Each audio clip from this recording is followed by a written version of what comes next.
ত্রয়োদশ জাতীয় সংসদ নির্বাচনকে ঘিরে নিজস্ব ব্যবস্থাপনায় ব্যালট পেপার ছাপিয়ে সেগুলো বাক্সে ফেলে নির্বাচনকে প্রশ্নবিদ্ধ করার অপচেষ্টা চলছে। নির্বাচনে অংশগ্রহণকারী রাজনৈতিক দলগুলোর পক্ষ থেকে এই অপচেষ্টা চালানো হচ্ছে। 93টি আসনের 3115টি কেন্দ্র ঘিরে চলছে এ ধরনের অপতৎপরতা। এছাড়া নির্বাচনে অংশ নেওয়া কোনো দল দেশীয় অস্ত্র যেমন লাঠিসোঁটা, বল্লম ইত্যাদি ভোট কেন্দ্রের আশপাশে মজুত করে আইনশৃঙ্খলা পরিস্থিতির অবনতি ঘটাতে পারে।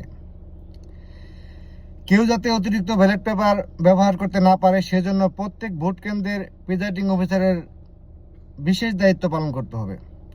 এক্ষেত্রে ভোট শুরু হওয়ার পর প্রতি ঘন্টায় কত ভোট কাস্ট হয়েছে সেই হিসাব নির্বাচন অফিস এবং রিটার্নিং অফিসারকে দিতে হবে। পাশাপাশি অনলাইনে এন্ট্রি করতে হবে। শুধু তাই নয়, ভোট কাস্টিং শেষ হওয়ার পর প্রাপ্ত ব্যালট পেপারের মুড়ি, বই এবং পোলিং অফিসারের কাছ থেকে প্রাপ্ত তালিকা মিলিয়ে দেখতে হবে। মোট কত ভোট কাস্ট হয়েছে তা তাৎক্ষণিকভাবে নির্বাচন অফিস এবং রিটার্নিং কর্মকর্তাকে জানানোর পাশাপাশি অনলাইনে এন্ট্রি দিতে হবে। একটি গোয়েন্দা সংস্থার প্রতিবেদনে উঠে এসেছে এসব তথ্য।